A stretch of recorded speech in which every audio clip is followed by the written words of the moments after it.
ഇസ്ലാമിക തീവ്രവാദത്തെ അതിശക്തമായി തുറന്നുകാട്ടിയ കമ്മ്യൂണിസ്റ്റ് നേതാവായിരുന്നു വി.എസ്. അച്യുതാനന്ദൻ. ഒരു തർക്കവുമില്ല. അതിപ്പോൾ കാണുന്നുണ്ട്. സോഷ്യൽ മീഡിയയിൽ മരിച്ചു കിടക്കുന്ന വി.എസിനെ അതിനിശിതമായി ആക്രമിക്കുകയാണ് ഇസ്ലാമിസ്റ്റുകൾ. ഒരു മൗദൂദിയൻ നേതാവായ ഹമീദ് വാണിയമ്പലത്തിൻ്റെ മകൻ യാസിൻ അഹമ്മദിനെ അറസ്റ്റ് ചെയ്തു. കുറേ പേർക്കെതിരെ കേസ് കൊടുത്തിട്ടുണ്ട്. അവരെ വല്ലാതെ വിഷമിപ്പിക്കുന്നത് ലവ് ജിഹാദിനെ കുറിച്ച് വി.എസ്. പറഞ്ഞത് 2040 കേരളം ഇസ്ലാമിക രാജ്യമായി മാറുമെന്ന് പറഞ്ഞത്, പിന്നെ മലപ്പുറത്തെ വിദ്യാർത്ഥികളെ കുറിച്ച് പറഞ്ഞത്, ഇതെല്ലാം വല്ലാതെ ഇവരെ ഇപ്പോഴും കുത്തി നോവിക്കുന്നുണ്ട്. ഇപ്പം യാസിൻ അഹമ്മദ് എന്ന് പറഞ്ഞ അറസ്റ്റിലായ ഹമീദ് വാണിയമ്പലത്തിൻ്റെ മകൻ എഴുതിയ പോസ്റ്റ് സാറ് വായിച്ചു എന്നറിയില്ല, ഞാനത് വായിച്ചു കേൾപ്പിക്കാം. മലപ്പുറത്തെ വിദ്യാർത്ഥികൾ കോപ്പി അടിച്ച് ജയിച്ചവരാണ് എന്ന് പറഞ്ഞ അപകടകരമായ മുസ്ലിം വിരുദ്ധ വർഗീയ വിഷം ചീറ്റി യോഗിക്കും അമിത്ഷായ്ക്കും തുടങ്ങി എല്ലാ വർഗീയവാദികൾക്കും റഫറൻസുകൾ നൽകിയ, എത്രയോ മക്കളെ അനാഥരാക്കിയ, പല കൂട്ടക്കൊലകൾക്കും നേതൃത്വം നൽകിയ കമ്മ്യൂണിസ്റ്റ് തീവ്രവാദി വി എസ് കേരളം ഇസ്ലാമിക രാജ്യമാകാൻ കാത്തു നിൽക്കാതെ പടമായി. ആദരാഞ്ജലികൾ. NB. ശ്വാസമുണ്ടെങ്കിലും ശ്വാസം നിലച്ചാലും വർഗീയവാദി തന്നെ. ഇതാണ് വി.എസിനെ കുറിച്ച് ഈ പറഞ്ഞ ഇസ്ലാമിസ്റ്റിൻ്റെ മകൻ എഴുതിയ പോസ്റ്റ്. അപ്പോൾ വി.എസിനെ കമ്മ്യൂണിസ്റ്റുകാരനാണെങ്കിലും ഒരു ഹിന്ദു ആയിട്ടാണ് ഇസ്ലാമിസ്റ്റുകൾ കാണുന്നത്. അതിനകത്ത് എന്തെങ്കിലും കാര്യമുണ്ടോ? അല്ല, അങ്ങനെയല്ല. അതിനകത്ത് ഒരു കാര്യമുള്ളത്, ഇത് പറഞ്ഞവരാരാണ്? ജമാഅത്തെ ഇസ്ലാമി. അവർക്ക് വർഗീയതയില്ല. ജമാഅത്തെ ഇസ്ലാമി ആരാണ്? അവർ സെക്കുലർ മതേതര പാർട്ടി. ജമാഅത്തെ ഇസ്ലാമി എന്ന് പറഞ്ഞ രാഷ്ട്രീയ കക്ഷി എന്ന സംഘടന രൂപം കൊണ്ടത് തന്നെ ഇന്ത്യയെ ഇസ്ലാമിക രാജ്യമാക്കി മാറ്റി ശരീഅത്ത് നിയമം നടപ്പിൽ വരുത്തുക എന്ന ലക്ഷ്യത്തോടു കൂടിയാണ് ഒന്നാമത്തെ ലക്ഷ്യം. രണ്ടാമത്തെ ലക്ഷ്യം എന്ന് പറഞ്ഞു കഴിഞ്ഞാൽ ദാറുൽ ഇസ്ലാം അഥവാ ആഗോള ഇസ്ലാമിക സാമ്രാജ്യം ഉണ്ടാക്കി എല്ലാ മനുഷ്യരെയും മുസ്ലിങ്ങളാക്കി, എന്നിട്ട് ഈ രാജ്യം അല്ലാഹുവിനെ ദാനം ചെയ്യണം എന്ന് കരുതി ജീവിക്കുന്ന ഒരു വിഭാഗമാണ് ഇവർ. അവർക്കെന്ത് സെക്കുലറിസത്തെക്കുറിച്ച് പറയാൻ അവർക്ക് എന്ത് അധികാരമുണ്ട്? ഇനി ഞാൻ തിരിച്ചു ഒറ്റ ചോദ്യം, അതെന്താ വെച്ചാൽ ലളിതമാണ് ചോദ്യം. അല്ലാഹു മാത്രമാണ് ഒരേ ഒരു ദൈവമെന്നും ബാക്കി ദൈവങ്ങളെല്ലാം തെറ്റായ ദൈവങ്ങളാണെന്നും ഖുർആൻ മാത്രമാണ് ഒരേ ഒരു പ്രമാണ ഗ്രന്ഥമെന്നും ബാക്കിയുള്ളതൊക്കെ ഫേക്ക് ഗ്രന്ഥങ്ങളാണെന്നും അതുകൊണ്ട് അതിനെയൊക്കെ ഹറാമാക്കി തള്ളിക്കളയേണ്ടതാണെന്നും ഒരേ ഒരു പ്രവാചകൻ ആയിട്ട് അവശേഷിച്ചിട്ടുള്ളത് മുഹമ്മദ് മാത്രമാണ് എന്നും വിശ്വസിക്കുന്ന ഒരു മതസംഹിതയിൽ എവിടെയാണ് സാർ സർവമത സമഭാവനയുള്ളത്? തീർച്ചയായും ഒരു പ്രസക്തമായ ചോദ്യമാണ്. അല്ല, എവിടെയാണുള്ളത്? അതൊന്ന് പറഞ്ഞു തരട്ടെ. ഇസ്ലാം മതത്തിൻ്റെ സർവാധിപത്യത്തിന് വേണ്ടി പ്രവർത്തിക്കുന്ന ഏത് സംഘടനയായാലും ആ സംഘടന സർവമത സമഭാവന എന്ന് ഇവരിപ്പോൾ സെക്കുലറിസത്തിന് കൊടുത്തിരിക്കുന്ന വ്യാഖ്യാനം അനുസരിച്ച് സെക്കുലർ അല്ല. സെക്കുലറിസം എന്ന് പറയും, സർവമത സമഭാവന എന്ന് പറയുന്ന സങ്കല്പം ഹിന്ദു മതത്തിൻ്റെ സംഭാവനയാണ് ലോകത്തിന്. അതുകൊണ്ടാണ് മറ്റ് സ്ഥലങ്ങളിൽ നിന്നെല്ലാം വ്യത്യസ്തമായി ഏത് മതവിഭാഗം വന്നാലും ഏത് ആശയസംഹിത വന്നാലും അതിനെയെല്ലാം സ്വീകരിക്കുന്നൊരു സംസ്കാരം ഇവിടെ ഉണ്ടായി രൂപപ്പെട്ടു വന്നത്. അത് ഋഗ്വേദം നൽകിയ സംഭാവനയാണ്. ഏകം സത് വിപ്ര ബഹുധാ വദന്തി എന്ന് പറയുന്ന ഋഗ്വേദ സൂക്തത്തിൻ്റെ സംഭാവനയാണ്. സത്യം കേവല സ്വഭാവത്തിലുള്ളതായതുകൊണ്ട് അറിയുന്നവരും പറയുന്നവരും അതിനെ പലതായി അറിയുകയും പറയുകയും ചെയ്യുന്നു. പല മതസാരവും ഏകം എന്ന് ശ്രീനാരായണ ഗുരുദേവൻ ഈ ഋഗ്വേദ സൂക്തത്തിൻ്റെ എല്ലാ സാരാംശവും ഉൾക്കൊണ്ടുകൊണ്ട് അതിമനോഹരമായ മലയാളത്തിൽ പറഞ്ഞ്, പല മതസാരവും ഏകം എന്ന് പറഞ്ഞാൽ ഒന്നൊന്നല്ല, കേവലമാണ്. അതുകൊണ്ടാണ് കേവലത്വം അവൻ ആർന്നിരുന്നു എന്ന് സന്യാസിയുടെ ലക്ഷണമായിട്ട് നളിനിയിൽ കുമാരനാശാനെ വാക്കുപയോഗിക്കുന്നത് ഇവിടെ നിന്ന് എടുത്തിട്ട് ഉപയോഗിക്കുന്നതാണ്. അപ്പോൾ ആ സംഭാവനയുണ്ട്. അത് മറിച്ച് ഞാനും എൻ്റെ മതവും എൻ്റെ ദൈവഗ്രന്ഥവും മാത്രമാണ് സത്യമെന്നും ബാക്കിയുള്ള ലോകത്തിലുള്ള എല്ലാ മതവിശ്വാസങ്ങളും അതിന് കീഴിൽ വരണമെന്നും ശഠിക്കുന്ന ഏതെങ്കിലും ഒരു വിഭാഗക്കാർക്ക് സെക്യുലറിസത്തെക്കുറിച്ച് പറയാൻ അവകാശമുണ്ടോ? തീർച്ചയായിട്ടും ഇല്ല. അല്ല, വി എസിനോടുള്ള ശത്രുത എന്താണ്? വി എസിനോടുള്ള ശത്രുത എന്താണെന്ന് വെച്ച് കഴിഞ്ഞാൽ വി എസ് ഈ മതമൗലികവാദത്തിനെതിരാണ്.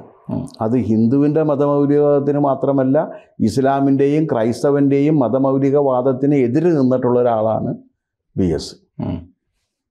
വി എസ് ഹിന്ദുക്കളെ വളരെ രൂക്ഷമായിട്ട് വിമർശിച്ചിട്ടില്ലേ?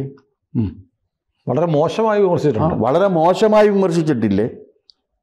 ഒരു ഇൻ്റർവ്യൂ ചോദിച്ചു, അമ്പലത്തിൽ പോകാറുണ്ടോ എന്ന് ചോദിച്ചാൽ പറഞ്ഞ മുൻപ് ഒക്കെ ഞാൻ അമ്പലത്തിൽ പോയിരുന്നു, ഇപ്പോൾ ഞാൻ അമ്പലത്തിൽ പോകുന്നത് ആ അമ്പലത്തിലുള്ളവർ പരസ്പരം എന്തെങ്കിലും വല്ല അഭിപ്രായ വ്യത്യാസം ഉണ്ട് എന്ന് പറയുകയും ആ അഭിപ്രായ വ്യത്യാസം പരിഹരിക്കാനായി ഞാൻ അവിടെ എത്തണം എന്ന് ആഗ്രഹിക്കുകയും ആവശ്യപ്പെടുകയും ചെയ്തു കഴിഞ്ഞാൽ ഞാൻ അവിടെ പോകാറുണ്ട്.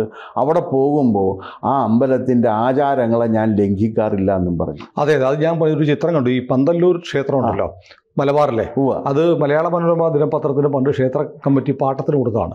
പാട്ടക്കാലാവധി കഴിഞ്ഞിട്ടും വിട്ടുകൊടുത്തില്ല. 100 കണക്കിന് ഏക്കറാണ്, 700 ഏക്കർ എന്നൊക്കെ പറയുന്നു. അങ്ങനെ വന്ന് അത് വലിയ പ്രശ്നമായി. ക്ഷേത്രക്കാർക്ക് നിസ്സഹായരാണ്, മനോരമയോട് മത്സരിക്കാൻ പറ്റുന്നില്ല, എല്ലാ സ്വാധീനമുള്ളത്. അവർ വി എസിനോട് പരാതി പറഞ്ഞപ്പോൾ വി എസ് അവിടെ ചെന്നു. വി എസ് അവിടെ ചെന്നപ്പോൾ ക്ഷേത്രത്തിൽ കയറിയപ്പോൾ വി എസ് ഷർട്ടൂരിയിട്ടാണ് കയറിയത്. അതെ, അതിൻ്റെ ആചാരത്തിൽ ലംഘിച്ചിട്ടില്ല. പിന്നെ അതുകൊണ്ട് വി എസ് വർഗീയവാദിയാണെന്നുള്ളതിന് എന്ത് തെളിവാണ് ഇവർക്കുള്ളത്?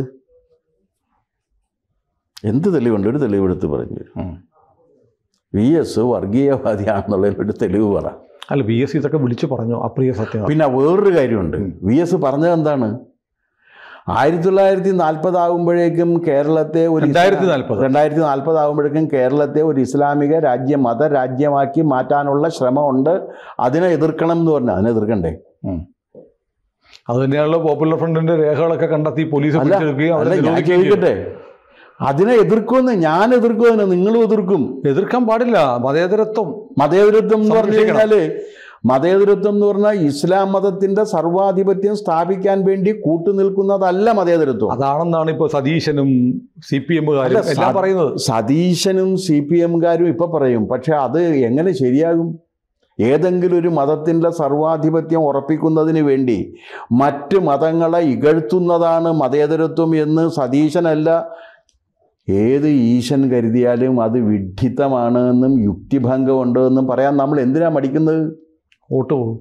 വോട്ടിന് വേണ്ടിയിട്ടാണ്. അതെ. പക്ഷേ വോട്ടിന് അതീതമായി ഈ രാജ്യത്തിൻ്റെ ഐക്യത്തിന് വേണ്ടിയിട്ടും ഈ രാജ്യത്ത് എല്ലാ ജനവിഭാഗങ്ങൾക്കും ഒരുമിച്ച് നിൽക്കുന്നതിനും വേണ്ടിയിട്ടും പരിശ്രമിക്കുന്ന ആർക്കും ഇസ്ലാമിക മൗലികവാദത്തെ എതിർക്കേണ്ടി വരും. ഇസ്ലാമിക മൗലികവാദത്തെ വി എസ് എതിർത്തു എന്നത് വസ്തുതയാണ്. ഇനിയും എതിർക്കണം. ഇനി ആരും വി എസിന് ശേഷം അല്ല, ആരായാലും ശരിയാണ്. ആരുമില്ല. CPM ആരും ഇല്ലെങ്കിൽ ശരിയാണ്. ഇപ്പം മരുമോൻ്റെ ഭരണമായ കാരണം ആരും വരില്ല.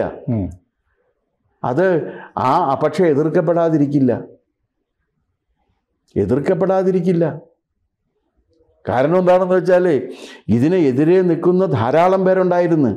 1921 അന്ന് ഇന്ത്യയിലെ ഏറ്റവും പ്രബല സംഘടനയായിട്ടുള്ള ഇന്ത്യൻ നാഷണൽ കോൺഗ്രസ് മഹാത്മാഗാന്ധിയുടെ ആഹ്വാനമനുസരിച്ച് ഖിലാഫത്തിന് എല്ലാ പിന്തുണയും കൊടുത്തിരുന്ന ആ കാലത്ത് ഖിലാഫത്തിൻ്റെ പേരിൽ അക്ഷരാർത്ഥത്തിൽ ഹിന്ദു വംശഹത്യ നടത്തിയപ്പോൾ ആ വംശഹത്യയോട് പ്രതികരിക്കണം എന്ന് പറഞ്ഞത് പരമതസാരവും ഏകം എന്ന് പ്രചരിപ്പിച്ച സാക്ഷാൽ ശ്രീനാരായണ ഗുരുവായിരുന്നു.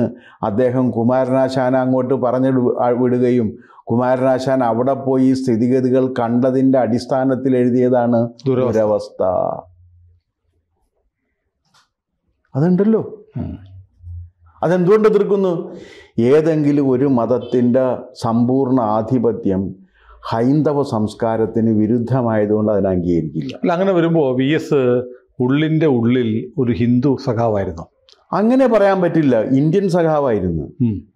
ഇന്ത്യയുടെ ഞാൻ ചോദിക്കാം, ഇനി വേറൊന്ന്, ഇനി രാഷ്ട്രീയത്തിലേക്ക് യുദ്ധം നടക്കുമ്പോൾ പട്ടാളക്കാർക്ക് ചോര കൊടുക്കാം. അല്ല, അതെ, ഇനി രാഷ്ട്രീയത്തിലേക്ക് വന്നു കഴിഞ്ഞാൽ ഇനി രണ്ടാമത് VS പറഞ്ഞു എന്ന് പറയുന്ന കാര്യം എന്താണ്? Love jihad. Is it not a reality? എന്നാലും പറയാൻ പാടില്ല. സത്യമല്ലേ അത്? സത്യം പറയുമ്പോൾ ഇവർക്കെന്തിനാ പൊള്ളുന്നത്? അങ്ങനെ പറഞ്ഞാൽ പണ്ടൊരു മാധ്യമ പ്രവർത്തകർ പറഞ്ഞ പോലെ സത്യം നമ്മൾ പറഞ്ഞാൽ സംഘപരിവാറിന് ആയുധമാകും. അതെങ്ങനെ ശരിയാണ്? സംഘപരിവാറിന് ആയുധമാകും എന്ന് പറഞ്ഞുകൊണ്ട് സത്യം മറച്ചു വെക്കുന്നത് എങ്ങനെയാണ്? അങ്ങനെ ചെയ്യുന്നവരാണ് സാർ ഇന്നത്തെ മതേതര. അതൊക്കെ പള്ളി പറഞ്ഞാൽ മതി എന്ന് ഞാൻ തിരിച്ചു പറയുന്നത്. ലവ് ജിഹാദ് ഒരു റിയാലിറ്റിയാണ്. ആ ലവ് ജിഹാദ് പറ്റില്ല എന്ന് VS പറഞ്ഞതിൽ എന്താ തെറ്റ്?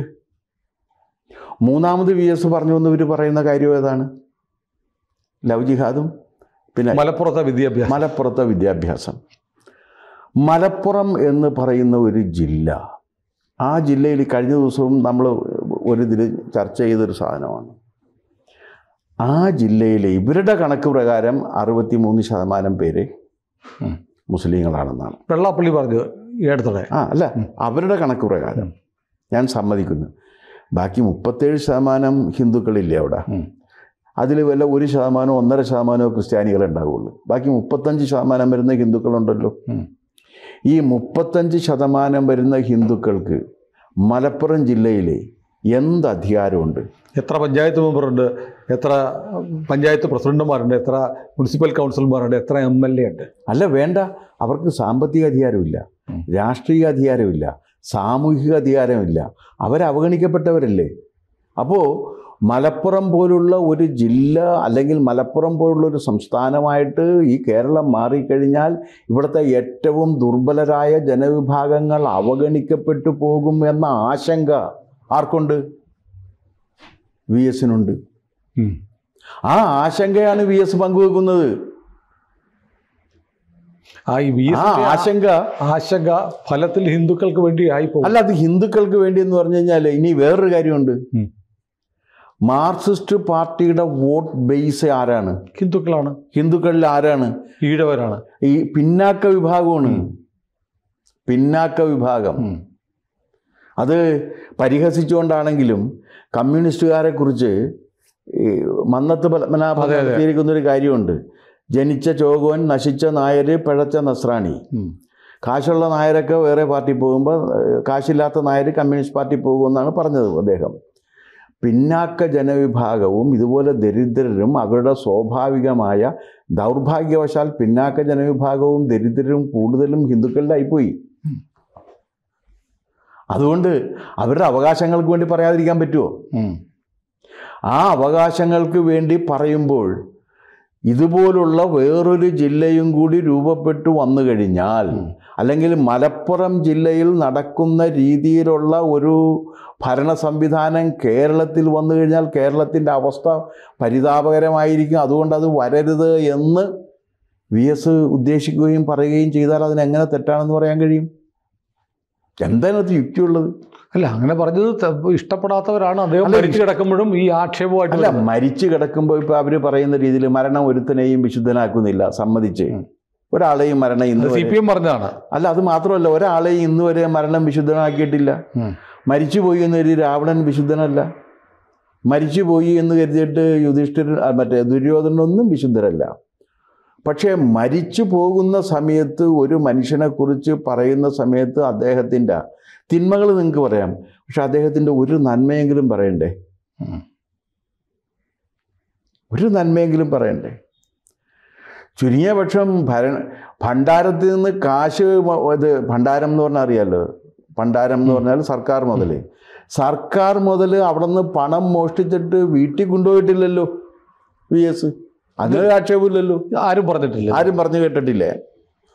ആകെ ഉള്ളൊരാക്ഷേപം എന്ന് പറഞ്ഞു കഴിഞ്ഞാൽ ആ മകന് ചില ജോലികളും ഒരു നിയമനവും മകൻ്റെ ചില വിക്രിയകളും ഒക്കെയാണ് ആകെ ഉള്ളത്. എന്നാൽ മകളെക്കുറിച്ച് ആക്ഷേപമൊന്നുമില്ല. അവർ വളരെ കൃത്യമായിട്ട് ജോലി എഞ്ചിനീയറാണ് മറ്റോട്ടാണ്, ഡോക്ടർ എഞ്ചിനീയറോ അങ്ങനെ എന്തോട്ടെയാണ്. അപ്പോൾ അവരവരുടെ ഒരു ജോലി ചെയ്തിട്ട് ജീവിക്കുകയാണ്. ഇയാളും രാഷ്ട്രീയത്തിലൊന്നുമില്ല, ജോലി ചെയ്തിട്ടാണ് ജീവിക്കുന്നത്. അല്ലാണ്ട് ഇപ്പോൾ ഏറ്റവും ചുരുങ്ങിയതെന്ന് പറഞ്ഞു കഴിഞ്ഞാൽ പൊതുപ്പണം അടിച്ചു മാറ്റി വീട്ടിൽ കൊണ്ടുപോയില്ല എന്നത് തന്നെ VSൻ്റെ ഏറ്റവും വലിയ മഹത്വമാണ്. ഇവർ പറയുന്ന മുസ്ലിം ലീഗിലെ എത്ര നേതാക്കൾക്ക് നെഞ്ചത്ത് കൈവച്ച് ഇതിങ്ങനെ അവകാശപ്പെടാൻ കഴിയും? ആ ഒരു ചോദ്യം നമുക്ക് പ്രേക്ഷകർക്ക് വിട്ടുകൊടുക്കാം. കൂടുതൽ വാർത്തകളും വിശേഷങ്ങളും നിങ്ങളിലേക്ക് എത്താൻ ABC മലയാളം സബ്സ്ക്രൈബ് ചെയ്യുക, ബെൽ ബട്ടണും അമർത്തുക.